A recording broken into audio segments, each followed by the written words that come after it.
Assalamualaikum warahmatullahi wabarakatuh. Alhamdulillah wa syukurillah wa la hawla wa la quwata illa billah. Salatu wassalamu ala rasulillah wa ala alihi wa sahbihi wa mawalah. Rekan-rekan sekalian yang dirahmati Allah, alhamdulillah kita bisa bertemu lagi di masjid ini dalam rangka belajar lagi tentang agama ini. Dan qadarullah temanya tematik. Yang lalu kita bahas tentang menjadi hamba Allah yang sukses, di mana menggunakan atau digunakan beberapa kalimat dalam Al-Quran yang sudah kita bahas itu ketika menggunakan kata aflaha, artinya sukses juga. Qad aflaha man hada rabbahu wa ta'ah, sungguh sukses orang yang tunduk kepada Rabbnya dan taat kepadanya. Qad aflaha man aslama, sungguh telah beruntung orang yang masuk Islam. Wa ruziqa kafafan, dan kemudian diberi rezeki yang mencukupi. Wa qata'ahu Allahu bima atah, dan seterusnya. Maka kita sekarang menggunakan kalimat yang kedua yang ada di dalam Al-Quran dan hadis, yaitu al-muflihu. Jadi aflaha itu kata kerja yang artinya orang yang sukses. Kalau muflihun itu orangnya. Kalau aflaha itu kata kerja. Qad aflaha, sungguh telah beruntung. Nah, maka muflihun ini orangnya. Muflihun. Nah, maka pada Quran surat Al-A'raf ayat 8 Allah menyebutkan wal waznu yauma idzinil haq. Yang namanya wazan, timbangan pada hari itu benar-benar ada dan adil, kan. Waman saqulat mawazinu, siapa yang berat timbangannya, faulaika humul muflihun, itulah orang yang beruntung. Jadi nanti dalam siklus kehidupan kita pernah ada di alam ruh, lalu kemudian kita masuk ke alam rahim di perut orang tua kita, yang mana ruh itu ditiupkan ke situ pada usia 4 bulan, sehingga fikihnya ketika usia sudah 4 bulan kan sudah ditiupkan ruh, maka kalau ada wanita yang keguguran anaknya atau janinnya umur 4 bulan, maka itu harus dinamai, dimandikan dan dikafani, terus dikuburkan. Tapi kalau kurang dari itu, maka karena belum ada roh, maka itu bisa diperlakukan kayak kayak seonggok daging biasa. Jadi nggak harus diapa-apakan. Jadi istilahnya dipendem gitu aja nggak apa-apa. Gitu. Bahkan ada pendapat yang lebih ekstrim, kalau mau gampangnya dibuang ke sungai juga nggak apa-apa. Karena nggak ada belum ada roh. Gitu. Jadi seseorang itu dimuliakan ketika sudah ada rohnya. Gitu kan. Nah, anak seorang yang beriman, artinya bapak ibu Islam, ketika kemudian keguguran dalam kondisi bapak ibunya Islam, maka anaknya mengikut bapak ibunya Islam, sehingga nanti keguguran ini dalam sebuah hadis ada keutamaannya, yaitu hari-harinya bisa buat narik orang tuanya masuk surga, dan nggak boleh dilepaskan sampai mereka ketut. Makanya dalam keguguran itu ada kesedihan pasti, tapi sebenarnya di belakangnya ada kesyukuran. Ini terus coba gawe rumus dhewe, ini ben aku ditarik hari-hari bojoku meteng tak gedrok-gedrok ben mati gitu. Ampun nggih. Artinya semua dalam kondisi natural ya. Mau maca hadis nek mati dina Jumat bebas dari siksa kubur gitu. Dina Jumat bunuh diri gitu. Jangan, itu enggak boleh kayak gitu nggih. Jadi semua kondisi natural gitu kan. Dan enggak boleh direkayasa, enggak boleh disetting-setting, enggak boleh di-planning seperti itu. Nah, maka ketika sudah di rahim, kemudian umumnya 9 bulan 10 hari. Nah, maka lahir, kemudian pada hari ke-7, kita ngomongin fikihnya ya, soal nanti ada yang lebih dari itu atau kurang dari itu. Pada hari ke-7 itu diakikoi. Nah, hari ke-7 itu bukan hari lahir tambah 7, salah. Hari lahir tambah 6. Kan hari ke-7, bukan hari lahir plus 7. Gitu ya. Nanti nek kamu nanti punya anak mau ngakikoi, hari lahir itu hitungan ya. 1, baru tambah 2, 3 sampai 7. Hari ke-7 itu, di hari ke-7 itu dikasih nama gitu kan. Dikasih nama ya, ngapunten lagi gitu kan. Nama itu kalau bisa urutannya gitu kan. Nama para nabi. Itu yang kedua. Urutannya yang pertama nama yang dinisbatkan kepada Allah Subhanahu wa taala. Monggo pinara. Dan nama yang terbaik itu Abdurrahman. Artinya dinisbatkan kepada Allah. Jadi Abdun itu hamba Ar-Rahman, hamba Allah Ar-Rahman. Berarti Abdurrahim gimana ya, baik juga. Abdullah baik, Abdul Aziz baik. Nama yang terbaik itu yang kayak gitu. Di bawahnya itu nama para nabi. Nanti dikasih nama Muhammad dan seterusnya. Di bawahnya lagi nama orang-orang solih dari kalangan para sahabat atau orang-orang yang disebut di Quran sebagai orang solih. Jadi kalian juga harus ngerti, yang di Quran disebut itu gak semua solih ya. Udah anak jenenge Fir'aun gitu kan. Jangan. Jadi yang solih yang mana nih? Musa itu nabi loh. Harun iya nabi. Apa nih? Yang bukan nabi tapi disebut di Quran. Coba. Luqman. Bagus tuh nama Luqman. Luqman Al-Hakim gitu kan. Nah, penyebutan itu mengindikasikan ini orang baik. Jadi di Quran itu disebut namanya itu kemungkinan dua. Baik banget apa elek banget. Wah, monggo pinara Sehun Kabir. Jadi kalau nggak baik banget elek banget. Jadi kalau ada Musa, nah itu nabi yang baik banget. Nah berarti lawannya Fir'aun itu manusia yang elek banget gitu. Gitu ya. Terus wanita juga sama. Kalau wanita, nabi wanita kan nggak ada, maka bisa dinisbatkan kepada kehambaan kepada Allah. Kalau laki-laki kan Abdullah gitu. Kalau hamba Allah perempuan itu amatullah gitu. Jadi ora abdatullah, ora amatullah. Nah itu hamba Allah perempuan. Kemudian kalau nabi kan nggak ada, maka bisa dinisbatkan kepada nama-nama wanita-wanita solihah. Fatimah, Aisyah, Khadijah, gitu-gitu ya. Nah, kemudian atau nama yang disebut di dalam Quran yang bukan sahabat tapi disebut dalam Quran, atau gak disebut namanya tapi maksudnya adalah orang itu. Nah, siapa? Contohnya Maryam bisa, ibunya Nabi Isa. Yang lain apa? Istrinya Fir'aun apa? Asia bisa ya. Maka kayak gitu ya. Nah begitu udah lahir kasih nama, nggak cerita ya. Nah, cilik gede sekolah ke ya. Pinter mateni wong tuane. Ini berita lho. Mosok mong mboke tuwek kepruk nganggo apa? Tabung 3 kilo anake sapa ya, anake mbok iki mau ding. Parah banget.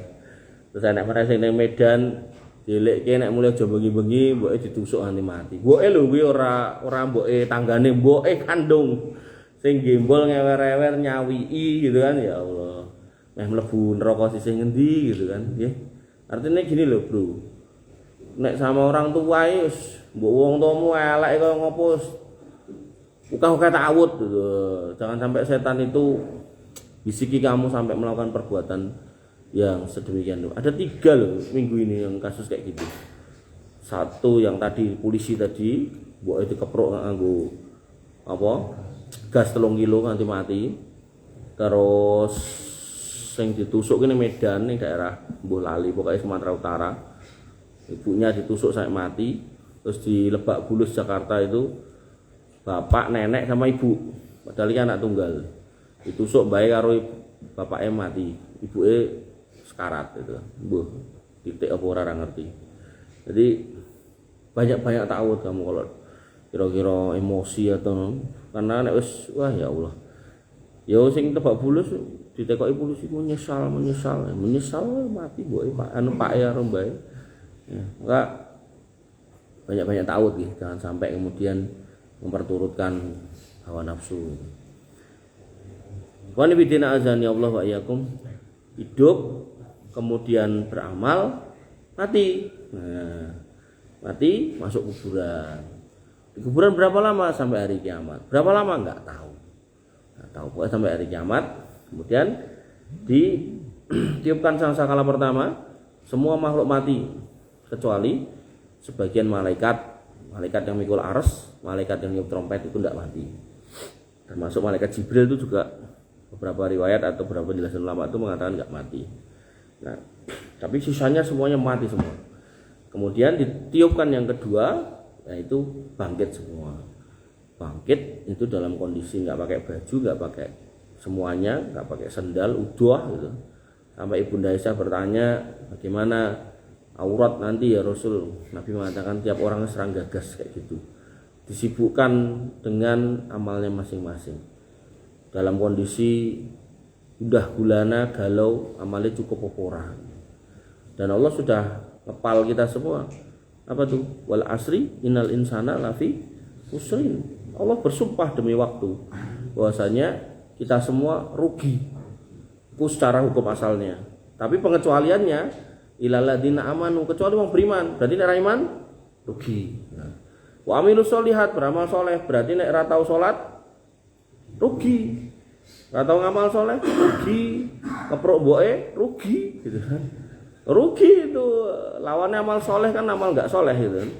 Nah, nanti artinya gini, sampai ulama tuh sampai memutuskan gini loh, ngomong gini. Kamu tuh kalau mau ngapain aja, ngalok mau ngapain aja. Tanyakan pada hatimu perbuatan iki marai iku nyemplung surga apa ora? Karena nek ora iki mesti neraka. Gitu. Enggak enak tengah-tengah, enggak enak. Aku tak ning emperane neraka wae. Sak emper-emperane ya tetep panas. Apa aku tak ning emperane surga ya ora mungkin, tetep kon mlebu gitu kan. Jadi jenengan nek meh ngopo wae, kira-kira ini bakal membuat kamu ke surga apa enggak? Nah, gitu. Kalau enggak, lebih baik stop, berhenti. Lanjutkan yang ke surga. Nah, maka kembali ke situ, begitu orang itu sudah dibangkitkan, bangkit toh, ngadeg kabeh, ngantri untuk masuk ke tahap berikutnya, yaitu hisab. Nah, hisab itu orang pengen diduduhke lho. Amalmu ki lho sakmene kae. Nah, sakmene diduduhke, akeh banget sing salat sing iki. Tapi kan okeh itu tidak menunjukkan kualitas. Okeh tidak menunjukkan kualitas. Contoh ning donya aja. Kapuk sak truk. Nah, karo watu sak truk. Apa ndi? Watu. Tapi nek kapuk sak truk mantun nuwun. Itu kan kadang jenengan ngerti tumpukane nganti tekan dhuwur banget ngono kae to.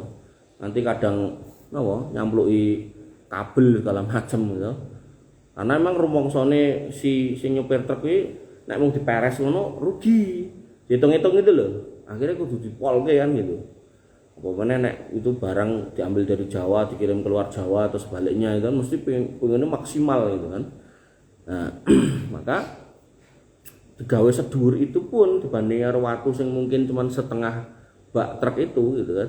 Itu tetap abot waktu gitu. Nah, sehingga setelah diduduhke banyak orang mesam-mesem guyu rumangsa amale oke. Bar kuwi masuk ning mizan iki sing dibicarakan. Ditimbang karena timbangan itu genah adil. Makanya truk-truk itu masuk jembatan timbang ben ngerti muatanmu ki piro. Tapi nek enggak dilebokke rata-rata nego ning dalan. Oke sithik Pak semene lho. Dimel lah 50.000, 20.000 gitu kan. Padahal nek ditimbang beratnya besar. Kenapa kok ditimbang? Karena dia harus bayar retribusi yang fungsinya untuk pengaspalan jalan dan seterusnya. Gitu. Urutannya jane ngono kuwi gitu kan. Nah, maka disebutkan di sini bahwasanya wal wasnu yauma idzinil haq. Timbangan pada hari itu benar-benar enak, benar-benar adil. Dan orang yang beramal sebanyak apapun atau sesedikit apapun semuanya akan ditimbang gitu kan. Nah, nanti dalam bab zikir Nabi Musa itu pernah minta sama Allah diajari satu zikir yang enggak pernah dipakai sama umatnya Allah itu loh, manusia.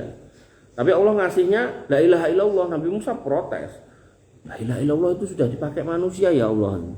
Kata Allah, wahai Musa, kalau enek timbangan daun timbangan loro terus ning kene iki dilebokke ning kene iki menungso kabeh makhluk sak isi-isine sing ning langit kae kecuali aku. Kemudian sing ning bumi sak isi-isine gitu kan didekek ning kene. Terus ning kene iki dikek la ilaha illallah, si abot la ilaha illallah. Ini menunjukkan zikir niku amal sing abot apa enteng? Enteng. Ning dalam konteks mizan abot. Makanya Nabi mengatakan kalimatani, dua kalimat khafifatani fil lisan, diomongke ki enteng gampang, mayar gitu. Tapi sakilatani fil mizan, abot ning mizan. Apa itu? Iya, itu apa? Dikira apa? Kan. Apa? Ada yang tahu? Ada yang tahu? Mas Yuli? Bukan, enggak tahu la ilaha tadi. Subhanallah wa bihamdi, subhanallahil azim. Nah, kamu ngomong subhanallah wa bihamdi, subhanallahil azim. Subhanallah wa bihamdi, subhanallahil azim. Pirang detik imu? Enggak nyampe 5 detik. Maka sangat ringan gitu. Makanya Nabi mengatakan sangat ringan gitu kan, diucapkan oleh dua mulut, tapi timbangannya sangat berat gitu kan. Makanya saya selalu mendorong ya diri saya secara khusus dan panjenengan semua, kalau panjenengan jalan jauh, naik motor, naik mobil, naik apapun gitu kan, naik iso gitu kan, usahakan orang usah ngrungokke lagu-lagu, dienggo zikir, dienggo wirid. Insyaallah malah ngeyemke ati.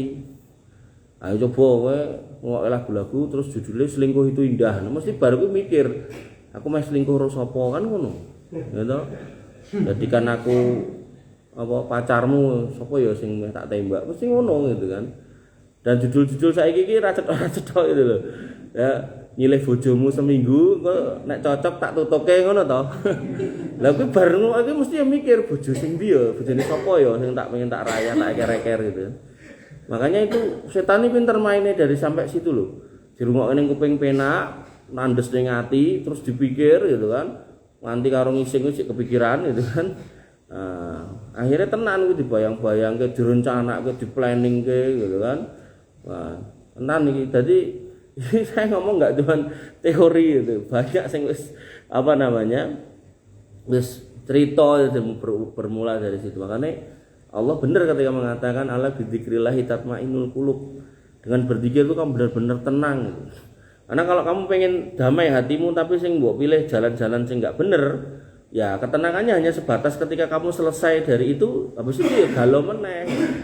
Saya pernah sampaikan di sini toh ada anak muda niku moto botol minuman itu ning jero kulkas itu difoto jebret itu. Terus diposting ning Facebook kan dengan caption hanya kau yang bisa mengerti aku ngono kuwi.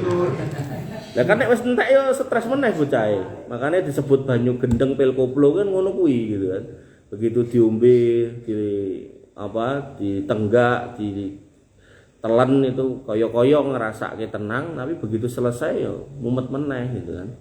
Nah, maka yang harus kita pahami teman-teman bahwasanya amal itu nggih kadang-kadang ada yang memang berat pahalanya besar, ada yang ringan pahalanya banyak. Termasuk ngapunten tadi tak singgung tadi loh, urusan dengan orang tua, wabil khusus orang tua, ibu, wah luar biasa. Nek nganti ketoke ku saleh, salat, ngaji, qiraahmu apik tapi karo orang tua kurang ajar ya wis wassalam wis. Enggak ada apa ya istilahnya. Enggak ada hal yang baik lagi di situ. Sampai di dalam Quran itu ada, panjenengan pernah dengar Ashabul Kahfi atau para pemuda yang terjebak di gua. Kemudian ada Ashabul Ukhdud, orang-orang yang dicemplungkan ke parit yang diisi api. Jadi api dari parit diobong, orang-orang beriman kok nyemplung rono, itu Ashabul Ukhdud. Kemudian ada Ashabul A'raf. Ini Ashabul A'raf itu jarang orang jelaskan atau jarang orang tahu. Ashabul A'raf itu anak-anak muda yang dia masih di bawah tanggung jawab orang tuanya. Jadi cara usia ini 17 kurang, mungkin 15, 14 gitu kan. Pada waktu jihad berkumandang mereka lari jihad tanpa pamit, tanpa izin. Singkat cerita, mati syahid.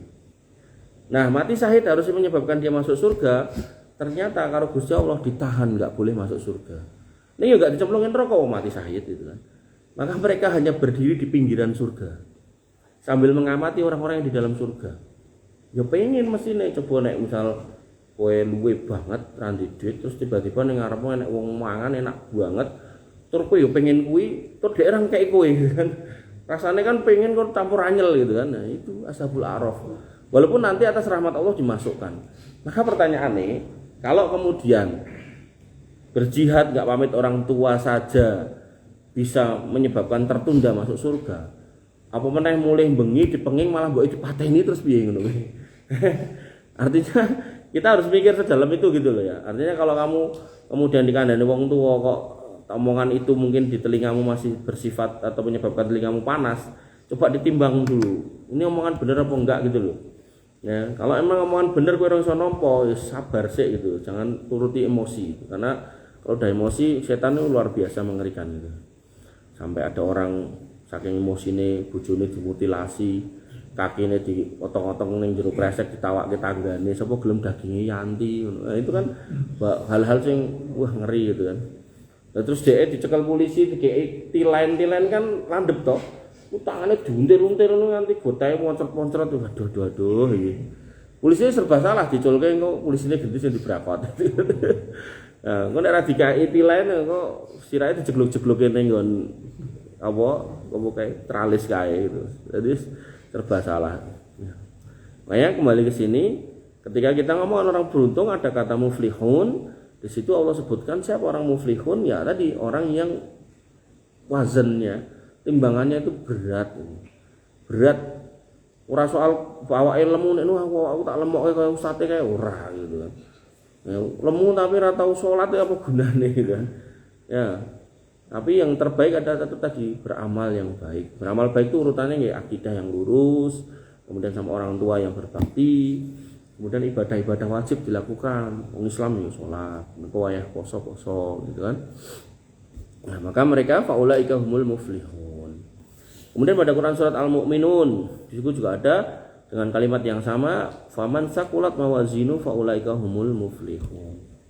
Nah, kemudian ada juga kata muflihun pada Quran surat An-Nur ayat 51 disebutkan bahwasanya innamakana qaulal mu'minina idza du'u ilallahi wa rasulih liyahkuma bainahum ayyaqulu sami'na wa ata'na wa ulaika humul muflihun. Sesungguhnya jawaban orang-orang yang beriman ketika dipanggil kepada Allah dan Rasulnya, artinya kalau diajak ini dengan pengajian ini mau ini pokoknya untuk mendem gitu. Nah, maka orang beriman itu kalau dilarang dan larangannya jelas, maka dia akan mendengarkan. Nah, di sini dikatakan mereka akan mengatakan yahkuma bainahum ayyaqulu sami'na wa ata'na. Dia mengatakan sami'na wa ata'na. Itu sebuah sifat sikap orang yang beriman ketika mendengar ayat dan hadis. Wa ulaika humul muflihun. Nah, itulah orang yang beruntung. Jadi keberuntungan yang kedua ini terkait dengan keimanan kita. Begitu kerungu ayat konsolat ngangkat, berikutku dengar ayat larangan riba ya ora nglakoni, begitu dengar hadis suruh berbakti sama orang tua ya nglakoni gitu, mengerjakan. Maka itu menjadi tabiat orang-orang yang beruntung yang kedua. Kemudian orang beruntung yang berikutnya masih nyambung dengan yang tadi, yaitu mereka yang mendapatkan hidayah. Allah Subhanahu wa taala mengatakan ulaika ala hudam mir rabbihim wa ulaika humul muflihun. Mereka itulah orang-orang yang mendapat petunjuk dari Tuhannya dan mereka itulah orang-orang yang beruntung. Nah, petunjuk didapatkan dari mana? Dari majelis ilmu. Orang yang kemudian diindikasikan dapat petunjuk ketika di majelis ilmu disampaikan Quran kali sunnah, dan ketika mendengar Quran kali sunnah dia manut. Nah, itu yang disebut dengan orang yang mendapat petunjuk. Jadi pengaosan, pengajian dengan dengarkan. Oh, intinya kita di ngene ngono ra entuk kurang ajar wong tua misal gitu kan. Dengan pegang itu. Oh, dan setiap hari dengan tambahkan kira-kira tema apa lagi, sebagaimana kalian setiap hari mencari makanan kesukaan. Misal kemarin udah makan mie ayam, saiki jak makan mie ayam koncone gah ini wis kok gitu toh. Maka yang namanya majelis ilmu itu seperti itu. Ketika kamu sudah tahu pentingnya bakti sama orang tua, nah besok boleh ilmu liyane neh. Pentingnya apa nih? Oh, pentingnya menjadi anak soleh. Nah, wes untuk meneh. Pentingnya apa lagi nih? Oh, pentingnya semangat dalam bekerja sebagai kepala keluarga. Oh, udah, apalagi gitu terus. Oh, ternyata aku setiap hari sholat. Aku mudeng tata cara sholat yang baik dan benar. Oh, fikih sholat. Itu persis kayak kamu nyari makanan dulu. Nah, makanya ketika kita urusan lidah aja kita bisa gonta-ganti menu, maka urusan hati kita harus usahakan sedemikian rupa. Jangan kemudian kita mencukupkan. Kadang tuh enek wong Islami, wong Kristen we seminggu pisane mlebu surga. Aku yo padha ae lah, timbang abot dan Jumatan pisan wis kuwi wae cukup. Ada wong Islam koyo ngono ku model ngono ku entek. Rumangsane bener. Padahal sing ditiru wong salah.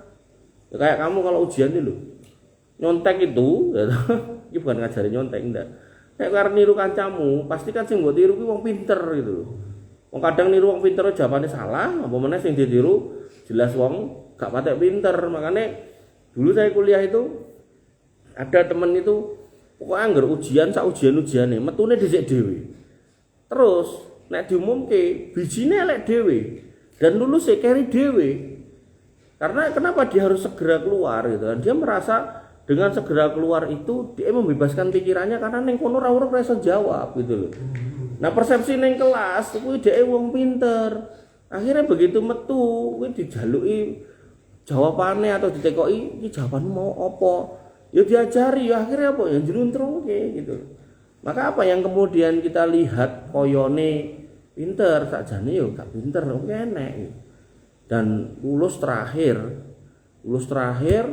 terus kerja di satu tempat, utangnya sak pirang-pirang, ketemu saya, jaluk kerja sama saya, begitu kerja sama saya, untuk 3 bulan dia mempelajari proses bisnis saya, wong jenenge Peringsak Barongan itu apa? Pendekar satu perguruan. Ilmune padha, kampusnya padha gitu kan. Jadi ini tak jelaske ya ora pati suwe ya dhek paham, oh iki ngene maksudnya gitu. Dalam waktu 3 bulan ini perusahaan saya di-cloning gitu. Di-cloning terus customer saya ditarik gitu. Enek wae wong iki aku. Padahal yo dulu waktu ning kampus ya dadi marbot masjid, anake wong masjid gitu kan. Jadi kita mikirnya nulungi kucing ya ternyata kucing hutan. Catek gitu. Ya, maka yang harus kalian pahami ya, bahwasanya ketika kamu udah ngaji kayak gini atau kamu dengan khutbah Jumat gitu kan, itu kamu biasakan meresum, nah, apa tau mau, nah, temanya apa, nah itu yang kamu tambahkan terus dalam dirimu, nah itu akan membawa hidayah, yang akan membawa perubahan. Nah, apalagi kalau konteksnya nanti kamu nikah, apalagi yang sudah nikah, ketika dibahasakan nafkah batin itu enggak cuma urusan itu tok gitu loh. Wah, itu tok ini roihan ngerti ra ya. Itu tok. Nah, tapi yang dimaksud nafkah batin itu adalah kewajiban suami mengajari istrinya. Dari mana pelajarannya? Cepatan itu. Kalau emang digawe minimal ya itu. Kan wajib ngoten toh. Itu khotibnya ngomong, "Oh, rumah tangga kudu ngene. Sampai kelah itu ning bojone, malah seneni. Besok ketok aku mbiyen ora nikahi ustaz kok saiki dadi ustaz to, Mas. Ya, makanya nek ngomong karo wong wedok ya to rumusnya jangan diceramai. Dijak ning luwesik blonjo ya to, entek sak yuta lagi jangan ngomong, lak rungokke. Tapi nek mbok ceramai alah wis dintuti kowe. Itu. Jadi kita juga harus belajar psikologi manusia. Ini tidak ngomong ke wong apa rumput-rumput yang bergoyang. Nah, begitu wis wong lanang mau wedok gitu loh. Begitu lanang pun kamu juga harus ngerti kita sekolah apa ora gitu loh. Maka psikologi personal ini yang akan kemudian melahirkan metodologi ngobrol nyampaikan yang penak gitu. Makanya saya nek jamaah perempuan tok mbah-mbah ya enggak ngene kalimat saya rada beda gitu. Nah, makanya itu penting ya, jangan sampai kemudian kamu gagal paham. Karena orang-orang yang gagal paham akhirnya mulai padu tok karo bojone. Rame siji rumangsa kacak bener, siji rumangsa kowe kok ilmumu ora tau ngerti ilmu ngaji ning endi tapi tiba-tiba aku mbok ceramai padahal aku kesel gitu lho ngurusi anakmu sing cacahe 7 ning omah kuwi. Nah, gitu ya. Maka hati-hati mendapat petunjuk. Termasuk orang yang kemudian diteguhkan dalam keimanan itu adalah orang-orang yang beruntung ya. Zalikal kitabul la raiba fihi hudalil muttaqin alladzina yu'minuna bil ghaib wa yuqimuna shalah wa mimma razaqnahum yunfikun dan seterusnya. Nah, kemudian orang-orang yang beruntung muflihun adalah orang-orang yang mendukung dakwah. Nah, mendukung dakwah itu enggak harus jadi penceramah. Kamu jadi mustami' yang mendengarkan boleh, kamu jadi muta'alim boleh. Makanya Nabi mengatakan kun aliman, jadi orang sing ngajar ilmu agama nek iso. Ngajar ilmu agama ya enggak kudu ceramah, misal kamu ngajar TPA, bisa enggak apa-apa gitu kan. Nah, biasanya kok nek ngajar TPA biasane engko jodoh ya guru TPA gitu kan. Kemudian yang kedua, kun aliman au muta'aliman. Muta'alim itu orang yang belajar sambil mencatat, itu muta'alim. Kemudian yang ketiga, au mustamiin, ngrungokke tok gitu kan. Ora apa-apa ngrungokke tok. Karo senderan, karo merem-merem akhirnya ngorok-ngorok ora apa-apa gitu. Ora apa-apa. Nah, yang keempat, wala takun robian, jangan jadi yang keempat kata Nabi. Jadi hidup itu dipilih satu di antara tiga ini kalau dalam konteks bermajelis ilmu. Nah, sehingga tiga-tiganya ini poinnya adalah ini saling mendukung dalam dakwah gitu loh. Oh, aku isone nyepakke noto-noto ombe silakan gitu kan. Nanti nek konteke buka puasa aku ora iso nukokke isone isah-isah ya ora apa-apa gitu. Apapun yang mungkin kamu terlibat dalam kebaikan di dalam dakwah, dalam masjid, dalam memakmurkan masjid itu masih tetap baik. Gitu ya. Jadi jangan terus aku pokoknya ngerora sing adan moh ngono, enggak gitu juga ya. Kalau memang udah ada yang adan, sing urung enek sing resiki toilet wis bismillah ra apa-apa. Enggak apa-apa, tenang. Ya dulu seusaha-usaha kamu tuh resiki toilet gitu. Bareng sama teman bertiga gitu. Nah, sehingga yang harus kita pahami ya, apapun keterlibatan kita dalam dakwah itu baik ya. Allah Subhanahu wa taala mengatakan pada Quran surat Al-A'raf ayat 197, alladzina yattabi'una ar-rusula an-nabiyyal ummi alladzi yajidunahu maktuban indahum fit Taurat wal Injil ya'muruhum bil ma'ruf wa yanhahum 'anil munkar wa yuhillu lahumut thayyibat wa yuharrimu 'alaihimul khaba'is wa yad'u anhum israhum wal aghlala alladzi kanat 'alaihim falladzina amanu bihi wa azzaruhu wa nasaruhu wa taba'uhu an-nurul ladzi ulaika ma'ahu wa ulaika humul muflihun. Orang-orang yang mengikuti Rasul Nabi yang ummi yang nama mereka didapati dalam Taurat dan Injil. Jadi Nabi Muhammad itu namanya ada di dalam Taurat dan Injil. Jadi dalam beberapa kajian kristologi itu saya sampaikan ada. Jadi dalam kalimat Ibrani itu disebut Muhammadim. Muhammadim. Jadi ketika kamu cari Injil Ibrani dengan saya masukin ning Google Translate itu Muhammadim, terus tak suruh nerjemahke ke teks Ibrani. Teks Ibrani terus cari Injil Ibrani, lebokke itu masih ada gitu. Tapi begitu kemudian lari ke Injil ini lari ke Yunani diterjemahke Parakletos gitu. Kemudian lari ke Inggris, lari ke Indonesia diterjemahke Sang Penghibur gitu. Padahal yang namanya Muhammadim itu artinya yang terpuji. Nah, Parakletos ini udah geser maknanya. Makanya kitab suci itu kalau diterjemahkan terjemahannya itu konsekuensinya kayak gitu, jadi kacau balau gitu. Nah, disebutkan di sini bahwasanya nama nabimu itu ada di Taurat dan Injil yang ada di sisi orang-orang Yahudi dan Nasrani yang menyuruh mereka mengerjakan yang ma'ruf, melarang yang mungkar, dan menghalalkan segala yang baik dan mengharamkan segala yang buruk, dan membuang dari mereka beban-beban dan belenggu-belenggu yang ada pada mereka. Jadi banyak hal-hal syariat itu sing membebani itu dikurangi sebenarnya dalam Islam itu. Ya. Maka orang-orang yang beriman padanya memuliakannya, menolongnya dan mengikuti cahaya terang yang diturunkan kepadanya yaitu Al-Qur'an. Mereka itulah orang yang beruntung. Jadi Allah di sini mengingatkan orang ahli kitab jadi. Ya ahli kitab iki lho nabi iki enek ning kitabmu sakjane. Nek kowe ngerti, nek kowe ngerti. Mung gandeng kowe gah nurut gitu kan. Ya wis wong sing beriman, sing ngancani, sing dukung, itulah orang-orang yang beruntung. Makanya nggih kalian sebagai orang yang beriman itu sudah beruntung. Imanan jenengan itu harus dilengkapi dengan hidayah yaitu melalui majelis ilmu, dan biar kemudian menguatkan lagi keimanan jenengan harus terlibat dalam dakwah, apakah sebagai yang menyampaikan, yang mencatat, atau yang mendengar, atau yang mendukung. Yang mendukung bentuk macam-macam ya. Monggo nyepake nggone, golek ustate gitu kan. Nah, punten sosok enek ustaz sing ra ndek motor bareng antar jemput, enggak apa-apa gitu kan. Enggak apa-apa gitu. Jadi dulu waktu kuliah itu di salah satu kos-kosan Islam gitu kan. Nah, itu di situ bayarannya murah kosannya. Tapi wajib ngaji. Bayar tapi saya. Kuliah yang bayarin buat saya, kos-kosan yang bayarin buat saya juga. Jadi bayar ini murah banget. Tapi wajib ngaji. Lalu saya itu ditunjuk di sana dulu namanya Amir gitu. Jadi ketuanya lah gitu. Ini tugas ketuanya jemputi ustad gitu. Udah ketua aku dunia kan ngongkoni anak buah ora gitu. Ustad apa anak buah ustad apa amire sing mapaki gitu. Dan mapak nganterke gitu kan. Dan itu terjadi 2003 ya. Berarti udah berapa itu? 21 tahun yang lalu ya. 2004 ya, 2021 tahun yang lalu gitu kan. Dan motor yang tak gunakan untuk antar jemput ora. Masih ada sampai sekarang gitu kan.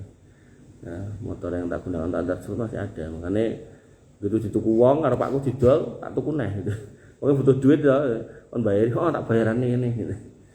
Karena ya menurut saya kenangannya itu yang kemudian nggak bisa dinilai gitu kan. Orang mergo goncengke cewek ngendi ngono ora, goncengke ustad bro gitu. Gitu loh. Jadi ya kayak gitu, jadi usahakan terlibat gitu loh. Ya, jadi nek ning kampung enek kerja bakti siap-siap arep apa resik-resik arep dinggo salat Id ya melu. Raketan nggo sapu, kalau itu nggo sapu. Sapu mbok gothok ora mbok nyapu.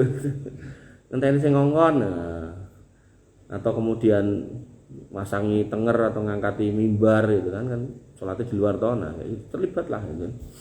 Apalagi anak muda. Kalau kalian anak muda, saya tuh kadang sedih loh di masjid sing nyepake sing ngene cak wong tuwa kabeh gitu. Cak nomene ndi gitu kan. Ya.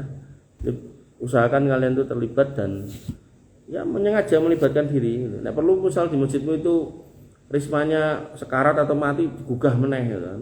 Dibangun ke meneh gitu. Wis kula men ketuane mboten napa. Goleki koncone wong loro wong telu ora apa-apa dihidupkan lagi rismanya, kegiatannya, TPA-nya gitu kan. Barangkali ketemu jodoh ning kono meneh gitu kan. Ya, ifani bidina azani Allah wa iyyakum. Kemudian termasuk lagi yang beruntung adalah yang berhijrah. Innalladzina amanu hajaru wa jahadu fi sabilillah bi amwalihim wa anfusihim akbaru darajatin indallah wa ulaika humul muflihun. Orang-orang yang beriman, berhijrah, berjihad. Ini enggak harus kemudian kontaknya berdarah-darah loh ya, bukan. Hijrah itu maknanya berpindah dari satu tempat ke tempat lain. Itu satu. Mana yang kedua, berpindah dari satu amalan yang jelek menuju amalan yang lebih baik gitu. Jihad juga gitu. Jihad itu ada 5 atau 7 tingkatan. Ini enggak cuma jihad dalam arti fisik toh. Jihad kamu melawan dirimu agar kemudian jadi orang soleh itu jihad juga. Jihad kamu memperjuangkan anak istrimu itu juga jihad juga gitu. Ya. Maka sampai Nabi mengatakan man salaka tariqan yaltamisu lahu fihi ilman sahalallahu lahu tariqan ilal jannah. Siapa yang meneguhkan langkah kakinya menuju majelis ilmu itu dihitung fisabilillah juga, berarti jihad juga. Gampangnya gini. Kamu tadi di jalan dengan catatan rakyat-rakyaan lo ya. Terus melakukan normal wae lah gitu kan. Swidak, 50 gitu kan. Kok tiba-tiba gitu kan nganti piye lho. Terus ngarepe gerbang tol nanti ditenggel karo truk tronton sedemikian rupa, bluduk gitu 23 mobil mati gitu kan. Ternyata tujuannya mau majelis ilmu. Aku yakin ke mati syahid bro gitu. Mati syahid gitu. Maka dalam konteks mati syahid ini gitu kan, maka yang harus kita pahami di sini disebutkan orang-orang yang berhijrah itu adalah orang-orang yang beruntung. Jadi nek dulu pernah melakukan kemaksiatan ya ditinggal, ditobati. Orang iso ninggalke mayoritas ya dikurangi. Ning harus punya resolusi gitu loh. Jangan kemudian dikurangi, kok kurangi sisih kene tambah sisih kono, ndak lah. Ya, jadi misal yang tobat jongkong rokok misal. Oh dino iki sak bungkus ya. Seminggu ngarep targetnya setengah gitu kan. Minggu ngarep neh targetnya seperempat. Minggu ngarep neh targetnya 1/8. Minggu ngarep neh targetnya bungkus tok digawa gitu. Nah, kemut filter tok gitu kan. Ya sesuai spray gitu kan. Nah, gitu loh. Itu contoh gitu. Diusahakan. Jangan sakene gitu kan. Ya, obat apa nih misal macam-macam ya, obat-obat kayak gitu dikurangi sedemikian rupa. Dan yang menarik dalam hadis dikatakan bahwasanya fi bud'i ahadikum sedekah. Dalam urusan kamu dengan istrimu itu bisa bernilai pahala. Para sahabat bertanya, loh, apa iya kita mendatangi istri kita dan menunaikan syahwat kita dapat pahala? Kata Nabi, bukankah kalau kamu itu mendatangi yang haram kamu dapat dosa? Maka demikianlah ketika kamu datangi yang halal kamu dapat pahala. Makanya ketika orang yang tahu hadis itu terus dia dulu pemabuk berat, maka kemudian sekarang dia nggak pengen mabuk, dan kemudian dia menghayati benar hadis itu tadi yang tak bilang tadi, maka ketika dia minum air putih, air kopi, air susu dengan niatan supaya ora diiseni barang haram wetenge, kan wong ki iso mendem akeh iki mergo wetenge sok jek enek space gitu kan. Katan suwe-suwe tukang mendem wetenge udah gede gitu kan. Ini maksud saya itu ketika dia mewarkan diri dengan minuman yang halal itu, nanti keplompokan kira-kira kan ya didudoi barang haram kan megah arek aku. Sama halnya orang yang kalau misal kamu makan sate ayam, sate kambing, sate sapi dan sate yang halal-halal lah itu, niatmu agar kamu enggak merikiti sate anjing atau sate babi ong gitu kan. Nah, maka insya Allah kamu begitu makan tiap tusuk, tiap kerat, tiap potong itu berpahala gitu. Sama halnya seorang laki-laki yang mendatangi istrinya, kenapa kok mendatangi istri? Iki sing halal gitu. Kenane mungkin bojone tanggane, oh kleru. Bojomu dhewe gitu kan, orang bojone tanggane, bojone dhewe gitu. Nah, maka setiap hal yang dia kerjakan dalam konteks halal itu akan kemudian bernilai pahala gitu ya. Makanya hijrah ini penting dihayati kayak gitu. Jadi jangan sampai kemudian hijrahnya kayak apa jenenge, kayak tobat lombok gitu, pedesnya hilang pengen menang. Jangan. Dan tobat itu atau hijrah itu benar-benar harus total. Total itu piye? Jadi kita nggak mabuk bukan karena randidit. Didit atau ora, aku ora mabuk. Enek kesempatan atau ora, aku ora mabuk. Dijajake apa ora, aku ora mabuk. Nah, itu wong tobat. Tapi nek ora mendem mergo ora didit, nek dit tetep mendem, nah itu ora tobat itu. Atau nek tawari kancane mangkat, nek kon tuku demoh, nah itu ora tobat itu. Gitu ya. Apa kowe ora pacaran itu? Ya soalnya aku nembak bola-bali ra enek sing gelem. Dadi nek gelem pacaran ya, gelem ya pacaran lah ngono, padha kaya kancane cah nom ngono. Aku jenenge ora wong hijrah gitu ya. Orang hijrah itu ya kan, orang hijrah itu mbok enek sing gelem enek sing ora ya ora pacaran ya. Nah, pacaran ki dosa, pacaranku engko nek wis nikah wae gitu kan.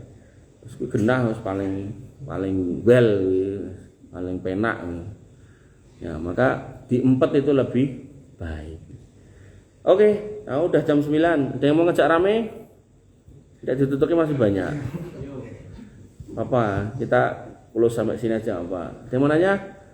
Enggak ada? Kita tutup. Bentar. Mikir kalimat ini. Wis, mikir kalimat. Ayo mau ketemu, ya gak harus. Ayo Jun. Vito.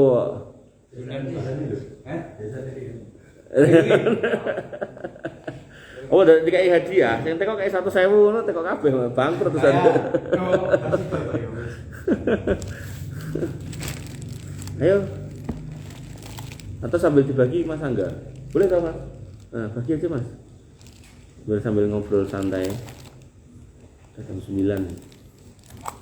Apa fashion ini termasuk hal yang penting ya Ustaz? Fashion Dalam Islam. penting lah. Fashion ya, misalnya kayak gini. Kan ini kalau saya nih, Ya. saya kan kayak enggak dari Arab, enggak kelihatan Arab. pakaian Islam kan? Ya. Bukan pakaian Islam. Ini Ya. pakaian barat ini. Ya. Nah, itu apa wes tau cuma pakai. Apakah itu termasuk hal yang dosa atau hal yang buruk, Ya. atau malah hal yang biasa saja Ya. dan enggak penting gitu. Siap. Atau ini tuh termasuk menghargai diri kita atau gimana gitu Ustaz? Siap. Mohon dijelaskan. Terima kasih. Ya, pertanyaan bagus tuh. Jadi dalam hidup ini ada dua hal. Dua hal ini yang nanti akan menjadi sebab benar dan salahnya suatu perbuatan. Hal yang pertama, udah aku bermadang marah. Bareng-bareng. Enggak, wes, lanjut aja. Dah, apa-apa. Aku habis makan kok. Jadi hal yang pertama itu namanya muamalah. Muamalah itu adalah semua hal selain ibadah yang bersifat khusus. Nah, jadi selain ibadah. Ketika konteksnya muamalah, maka yang ditanya adalah larangannya, bukan perintahnya. Al aslu fil muamalah al ibahah ila madalla dalil ala tahrimiha. Hukum asal muamalah itu boleh semuanya kecuali ada dalil yang mengharamkannya atau larangannya. Muamalah. Jadi muamalah itu pakaian, makanan, minuman itu muamalah. Kerjaan itu muamalah. Terus kendaraan, rumah itu muamalah. Maka yang ditanya larangannya. Tapi kalau kemudian ibadah, sholat, haji, poso, dzikir, umroh, kurban, itu yang ditanya perintahnya. Al aslu fil ibadah at-tahrim, hukum asal ibadah itu haram, illa madalla dalil ala wujubiha, kecuali ada perintahnya, ada dalil yang memerintahkannya. Nah dalam konteks pakaian, nggak ada perintah kita suruh pakai pakaian kayak yang saya pakai, nggak ada. Harus pakai kayak gitu, kalau nggak kayak gitu itu nggak dianggap berpakaian, nggak ada. Sehingga kan ada juga yang untuk mengenalkan gitu, mengenalkan bahwa kita ini, menunjukkan bahwa kita ini orang Islam gitu, itu pemahamannya. Nah ya makanya tak lanjutkan dulu. Sehingga dalam bab pakaian hukum asalnya boleh. Nah karena pakaian itu adalah muamalah, maka hukum asalnya boleh kecuali ada larangannya. Nah larangan dalam berpakaian apa? Itu yang kudu dipelajari. Larangan dalam berpakaian itu apa yang harus dipelajari? Satu, seorang laki-laki nggak boleh berpakaian kayak perempuan. Jadi pastikan yang kita pakai bukan pakaian perempuan. Oh kita tiap hari gue pakaian laki-laki, tapi nek pitulasan yang udah dasteran pas bal-balan, nah, itu yura itu gitu loh.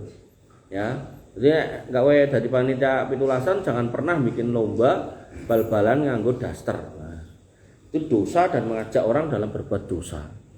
Ya sarung nggak apa-apa kalau sarung, tapi kan ada sing daster itu kan ada. Terus daster terus dodone kan kayak susu barang itu kan, wah itu tambah ra karu-karuan. Soalnya adek wong berampung kuwi ora dicopot tuman gitu loh. Pengen dadi bencong akhirnya gitu. Itu wasilah itu, setan pinter biangan ya ke situ. Nah, satu nggak boleh kayak perempuan. Kemudian yang kedua, tidak boleh tasabuh bil kufar. Tidak boleh memakai yang sama dengan yang dipakai orang kafir. Sama tuh di sini yang mengidentikan identitas mereka.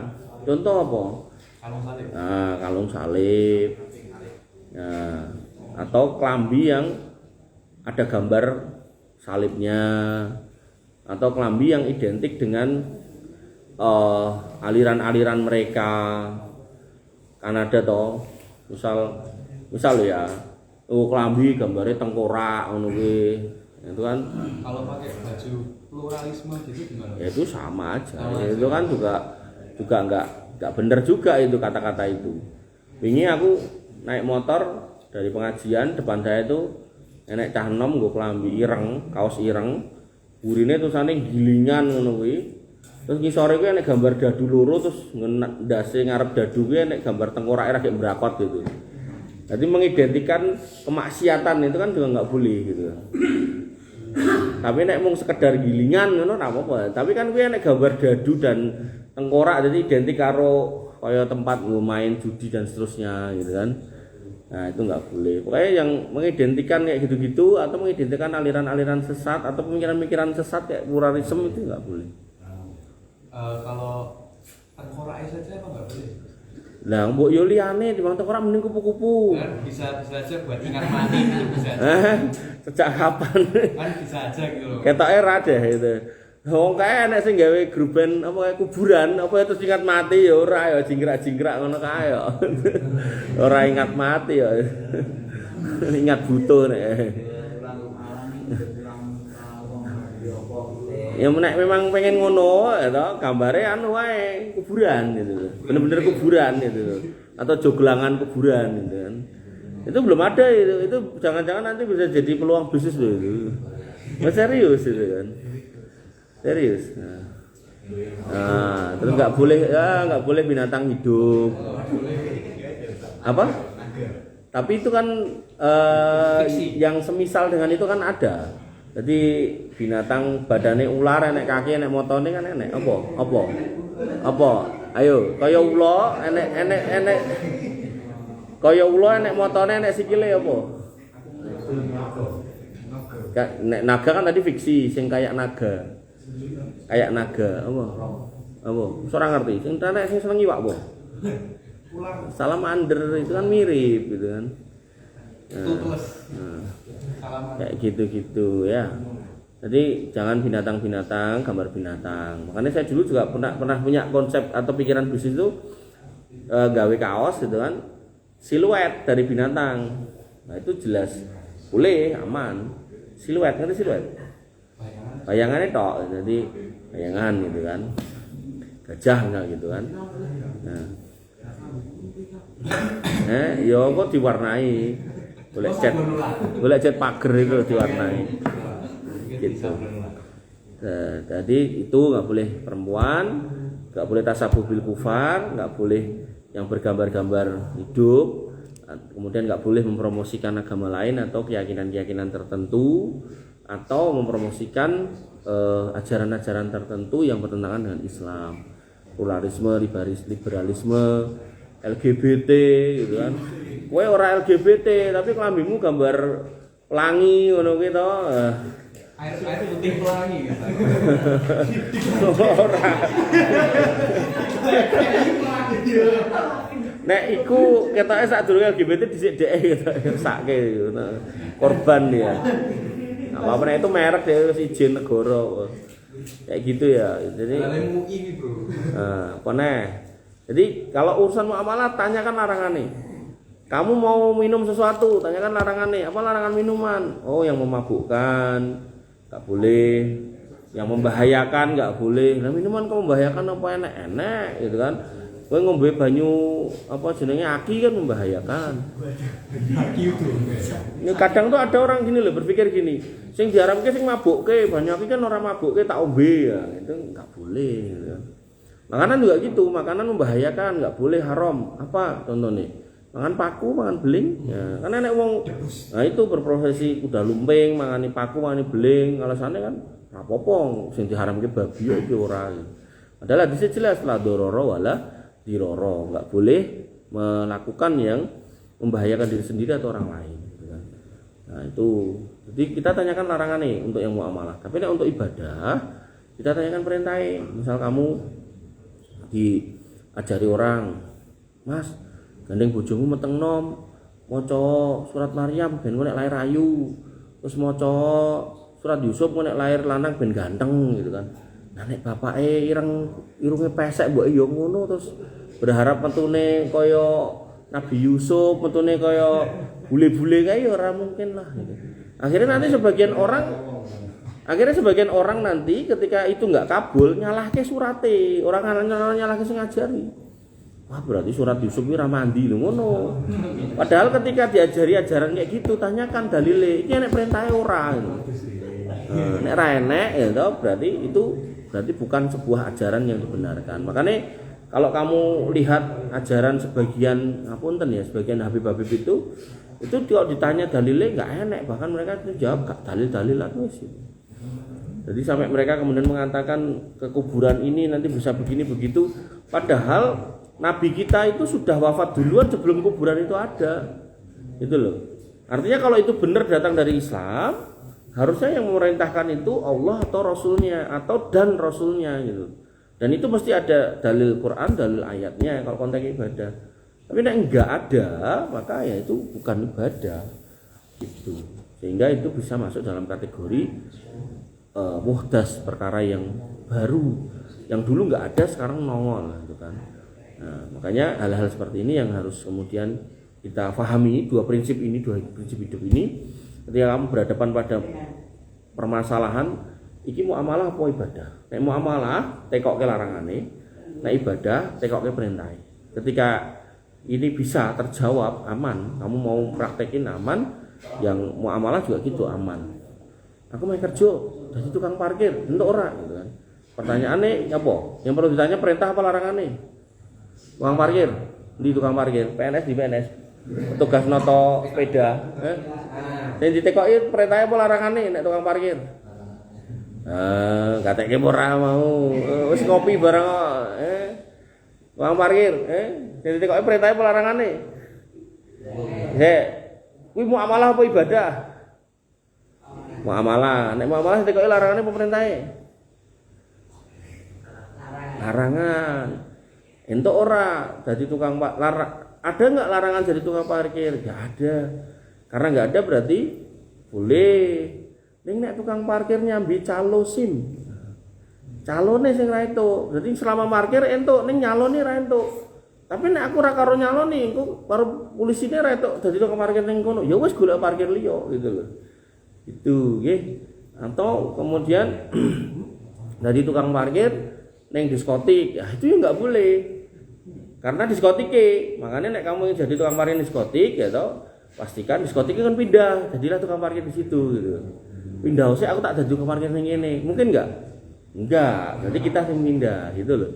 Satpam juga sama. Tanya larangan nih. Ada enggak larangan di satpam? Enggak ada. Ini ada di satpam ning diskotik juga atau ning tempat-tempat maksiat ya. Jadi tempatnya itu yang menyebabkan enggak bolehnya gitu. Ada lagi yang mau nanya? Muamalahnya kalau misalkan ada perusahaan sablon ataupun clothing yang melayani masyarakat dan itu buildingnya building umum. Mengenai orang kalau misalkan adalah itu customernya orang non. Dan kita juga di situ perusahaannya ibaratnya juga umum. Jadi untuk meminimalisir orang biar tidak nyablon hal-hal sesuai keyakinannya, apa lebih diedukasi atau counseling kepada karyawan kita atau gimana? Jadi saya kenal atau tahu beberapa desainer Canva. Itu dia dalam iklannya di IG itu dia sudah mencantumkan tidak menerima order dari gereja atau yang berkaitan dengan acara non-muslim atau gambar-gambar makhluk bernyawa atau gini-gini disebutkan. Dan itu nanti akhirnya jadi kayak ada seleksi alam gitu loh. Seleksi alam bahwasanya jenengan mungkin akan di awal waktu akan kehilangan customer umum, tapi jenengan akan ketemu dengan customer khusus. Dan customer khusus ini biasanya akan menjadi customer loyal. Ketika udah customer loyal, maka repeat order wis genah gitu. Makanya sing banyak orang lupa itu adalah memaintain customer. Bagaimana biar customer itu loyal. Nah, customer yang loyal itu yang saya tahu itu kalau bisa berangkat dari keyakinan yang sama. Itu walaupun mungkin jumlahnya enggak banyak tapi kontinuitas itu penting dalam bisnis. Gitu. Jadi ya perlu disebutkan di portofolio kita kalau kita tidak mendesain terkait dengan acara keagamaan, logo-logo keagamaan, kemudian binatang bernyawa dan seterusnya gitu kan. Itu ya otomatis kita akan kehilangan. Makanya tadi dibahasakan hijrah gitu. Hijrah itu benar-benar satu kondisi yang orang itu harus meninggalkan apa yang bertentangan dengan Quran dan Sunnah. Ya berat memang. Nggih, monggo. Silakan. Apa tuh? Gak boleh. Kamu muslim. Gak boleh. Dua PPM tahu? Iya. Di kampusnya itu organisasi itu di divisi Kadang kan harus membuat pamflet tentang itu selamat hari raya Natal, selamat hari raya. Gak boleh mas, gak boleh. Ya gak boleh. Kamu. Kamu gak. Situ orangnya muslim semua. Gak boleh. Makanya itu loh. Makanya pentingnya ngaji itu di situ karena di dalam Islam itu ucapan, omongan itu bisa menyebabkan orang yang bukan Islam masuk Islam, syahadat namanya. Bisa menyebabkan orang yang Islam keluar dari Islam, ucapan. Itu kalimat kemurtatan. Aku saiki ora Islam, misal bilang gitu, itu murtad gitu. Nah, ucapan juga bisa menyebabkan orang yang tadinya bukan siapa-siapa jadi istri, itu namanya akad nikah. Nah, begitu pula ucapan yang bisa menyebabkan istri yang bisa tidak punya status istri. Itu namanya kalimat talak, cerai. Tak pegat kowe. Itu selesai udah hubungan. Ucap tok. Tanpa diselendek, tanpa ucap tok. Nah, maka terkait dengan keyakinan tadi, Allah mengatakan dengan bahasa ucapan. Laqad kafarol ladzi naqalu. Telah kafir orang yang ucap loh, ngucap. Innallaha salisun salasa. Allah itu satu dari tiga, Trinitas. Nah, ini kan bahasa langsung. Bahasa tidak langsungnya apa? Ya kamu bikin pamflet, kamu bikin spanduk, kamu bikin ornamen, kamu ikut menghias apa itu? Si pohon Natal itu. Nah, terus piye? Ya menghindarlah. Lah ra iso, lah mundurlah, cari divisi yang lain. Cari divisi keagamaan, cari divisi apa kuwi jenenge pers atau mungkin yang lain lah yang enggak bersentuhan dengan itu gitu. Gitu. Itu kalau ada yang bilang toleransi antar umat beragama itu. Ya makanya tadi kembali ke akidah kita. Toleransi itu enggak boleh kemudian menjadi toleransi gitu loh. Artinya kan jelas lakum dinukum waliyadin, agamamu. Nah, toleransi dalam Islam yang benar itu dia ibadah kita enggak ganggu. Itu bukan kemudian dia ibadah kita support. Beda loh, beda banget loh itu. Beda. Tapi nek dia ibadah enggak kita ganggu itu benar. Nabi mengatakan man qatala muahadan lam yarah raihatal jannah. Siapa yang mengganggu orang kafir muahad, artinya orang kafir yang ada di dalam negeri yang sama, terikat dalam perjanjian perdamaian, dia enggak akan nyumbang surga. Artinya anak wong misa kok kemudian ucali petasan, itu dosa besar. Aku yakin dosa besar, tapi bukan berarti terus terus nyupiri mobilnya mbok enteni antar jemput, ini ora juga, bukan gitu juga gitu. Paham ya? Jadi satu-satunya yang dicampur aduk enak iki gaduh-gaduh. Nah, nek agama diaduk-aduk enggak enak. Artinya nek kamu bener-bener, makanya pentingnya belajar ya. Belajar bener-bener belajar akidah itu enggak penak tenan, ra nyaman. Tapi ceritane kowe nyembah Gusti Allah kok tiba-tiba Gusti Allah dikatakan duwe anak gitu kan. Enggak nyaman. Gampangane ngene lah. Tiba-tiba kancamu ngomong, "Bro, aku ki sakjane anake pakmu yo anu." Kira-kira kowe jek gelem kekacan karo dhek ora? Lah kok iso? Misal kowe ndedes kok iso? Pakmu mbiyen pernah jangan-jangan karo mbokku misal ngono. Lah terus kilap ngono. Singkat cerita lahir aku, kowe kira-kira jek gelem nongkrong bareng, dolan bareng karo wong kuwi apa ora? Aku yakin enggak mau gitu loh. Dalam konteks manusia aja kita enggak mau. Makanya ketika kita menyatakan Allah itu esa dengan segala macam kuasanya, itu nek kita menghayati bener, Bro. Kita enggak akan enjoy ketika kemudian ngeterke kok iki diomongke anake Gusti Allah piye to gitu loh. Itu rasane, makanya Nabi itu enggak pernah enek sekalipun Nabi sholat di dalam gereja itu enggak pernah ada.